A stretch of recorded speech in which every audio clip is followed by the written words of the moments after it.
Happy Pride, it's Dammit Maury from KISS 92.5's Roz and Mocha Show and City News. So you're a young person, you're coming out, but you're not getting the love and support you're needing from home. Where do you go? Well, in downtown Toronto, there are tons of places you can go. For example, the 519. But if you're growing up north of the city, like Tress and Jason in Rexdale, Ontario, where do you go? Well, they turn to Rex Pride, which is exactly that, a safe place, a group where you can get together, have discussions, talk, and relate to people your age. Rex Pride is that space. If you know when people put the triangle on the wall and you go into it and you think safe space, that is Rex Pride for Rexdale. Being able to find other people that live in your community that identify in all different ways in which you do is very, very important. Rex Pride puts you back in Rexdale, like it's your community, and you feel that because you can see everyone that you just talked to go back to that same community that you're from. How does it make you feel? There are people in your family that are not okay with who you are. How does that make you feel? At first, it was like one of those things I thought about, but it was also because at the same time I thought that nobody felt that I deserved the kind of love that I felt for mine. I was essentially deemed as less by everybody. For me, I thought like I was the one who was flawed. So for the longest time, that was my belief.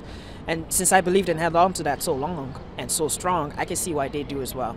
The hardest thing about coming out for my parents was acknowledging the fact that, oh, there's no one to blame. There's nothing that they can really fixate on and say, this is what it was. So what was your biggest fear?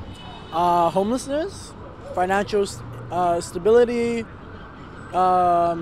being kind of ostracized from my community was a big one. My generation, when I came out, there was absolutely nothing. There wasn't even, law that they had to have GSAs.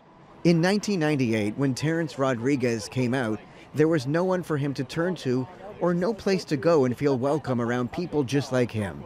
He founded Rex Pride in 2012 to give youth that safe place he never had. What is the most rewarding thing for you when you meet with these youth and you talk to them and you're giving them the love that they're obviously missing at home? You can never really predict because people are so diverse and there's so many layers to each person, right? So you have to work through each one individually.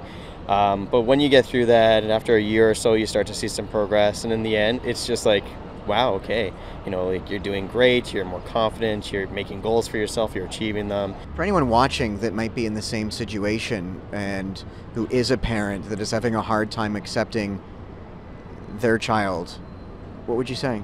I'd like to tell them to zoom into the one thing that does matter.